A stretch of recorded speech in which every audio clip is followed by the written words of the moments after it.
Seigneur, nous voulons te recommander tous ceux qui sont fidèles, tous ceux qui vont nous suivre à ce moment, quel que soit le lieu, l'endroit où ils se trouvent. La Bible dit, tu envoyas la parole et la parole guérit. Ta parole, c'est comme une épée à double tranchant. Je crois que ta parole est capable de les restaurer. Ta parole est capable de suer leurs larmes. Ta parole est capable de les relever. Ta parole est capable d'opérer les miracles dans leur vie, de les guérir de toute maladie. Ta parole est capable de donner la forme. Oh Seigneur, tu te sers de ta parole pour nous diriger, pour nous guider. Je prie pour que tu répands une onction spéciale, que tu répands une onction particulière, une onction illimitée ce matin. Déverse ta puissance. Je prie pour que tout genou fléchisse, que toute langue confesse que tu es le Seigneur des Seigneurs, que tu es le Roi des Rois. Je prends autorité maintenant contre tout esprit d'incrédulité, contre tout esprit d'opposition dans le nom de Jésus. Je ramène cela à la soumission de ta parole. Je ramène cela à l'obéissance de ta parole. Au nom de Jésus, que tous les plans, les projets, les manœuvres du diable échouent maintenant. Je prie pour que tous ceux qui me suivront puissent être bénis, que leur vie soit transformée, que les portes qui étaient fermées dans leur vie s'ouvrent, que le ciel leur soit favorable, que tu arroses leur vie. Je prie pour que tu répands la pluie dans leur vie, qu'ils soient abondamment bénis, que tu leur donnes la joie, la paix. Je prie, Seigneur, pour que tu puisses arrêter la tempête dans leur vie. Merci parce que tu es au contrôle. Il n'y a rien qui peut nous arriver sans que tu l'aies ordonné. Sois béni à jamais. Au nom de Jésus, nous t'avons ainsi prié. Amen. La grâce du Seigneur Jésus-Christ soit avec votre esprit. Nous allons lire Jacques chapitre 1, le verset 2. Donc nous devons chercher la grâce de Dieu. Nous devons chercher que la faveur de Dieu soit sur nous.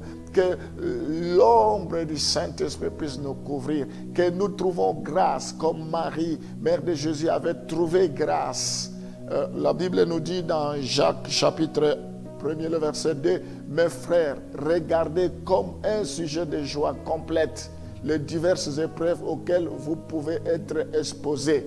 Ce n'est pas parce que nous connaissons la volonté de Dieu, nous savons que Dieu veut le bien de ses enfants, que nous sommes exemptés de difficultés, des épreuves. Non, tout cela, ça fait partie de notre vie chrétienne.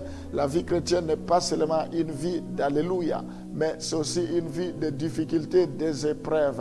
Mais si nous avons Jésus avec nous, nous aurons une autre approche de pouvoir traverser les épreuves. Nous aurons une autre pédagogie de pouvoir traverser les épreuves. Nous n'allons pas la traverser comme ceux qui ne les connaissent pas. Nous allons comprendre que ça fait partie de notre chemin, de notre histoire. Ça fait partie de ce que nous devons endurer sur cette terre. Mais cela ne peut pas nous éloigner de Dieu. Au contraire, nous devons avoir la joie. Nous devons avoir la paix au moment où nous traversons ce moment, parce que Dieu nous les a déjà prévenus.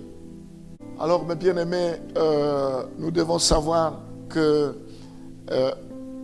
quand nous marchons dans l'intégrité, Dieu accorde ce que nous désirons. Ça, c'est notre part de responsabilité. Dans Psaume 84, le verset 12. Car l'Éternel Dieu est un soleil et un bouclier. L'Éternel donne la grâce et la gloire. Il ne refuse aucun bien à ceux qui marchent dans l'intégrité. Alléluia.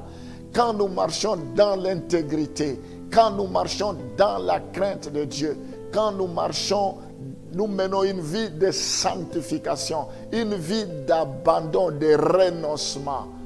Dieu ne nous refuse aucun bien. Il ne refuse aucun bien à ceux qui marchent dans l'intégrité.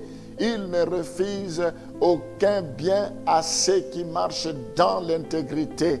Voilà, je t'encourage à marcher dans l'intégrité. Je t'encourage à cesser de compromis avec Satan.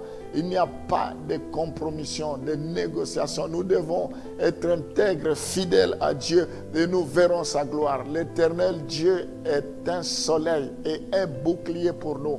C'est lui qui nous protège jour et nuit. Il est celui qui ne dort ni ne sommeille. L'Éternel donne la grâce et la gloire. Sa grâce sera sur nous. Sa gloire sera sur nous. Si nous marchons dans l'intégrité, si nous marchons dans sa crainte, Dieu accorde ce que leur cœur désire. Je prie pour que tes enfants soient sensibles, soient flexibles. Je prie, Seigneur, pour que tous ceux qui ont compris cet enseignement, tous ceux qui s'attendent à toi ne soient jamais déçus. Maintenant, manifeste-toi au nom de Jésus. Je prie pour qu'aucune épreuve ne puisse les ébranler, qu'aucune épreuve ne puisse les éloigner de toi. Au contraire, qu'ils soient dans la joie à cause des épreuves, que tu sois avec eux, comme tu étais dans la barque avec les apôtres, malgré la tempête. Cette barque ne s'est pas noyée, n'a pas connu de naufrage. Ou bien au contraire, tu t'es levé et tu as dit vent, silence, tempête, tais-toi. Je prie parce que tu es dans leur vie. Maintenant, je m'oppose à toutes sortes de tempêtes, à toutes sortes de vents.